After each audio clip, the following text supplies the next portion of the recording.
স্বদেশ রওয়ানার আগে জেনারেল জিয়া ক্যান্টনের কাছে একটি গণ কমিউন পরিদর্শনে যান।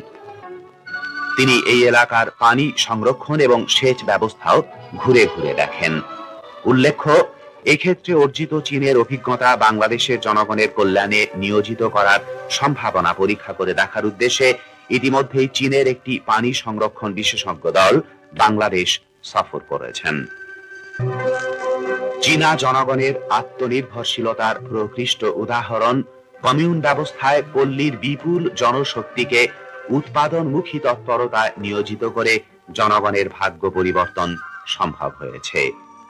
আর এই সমৃদ্ধির সুস্পষ্ট ছাপ বিদ্যমান রয়েছে খেতে, খামারে, সর্বত্র।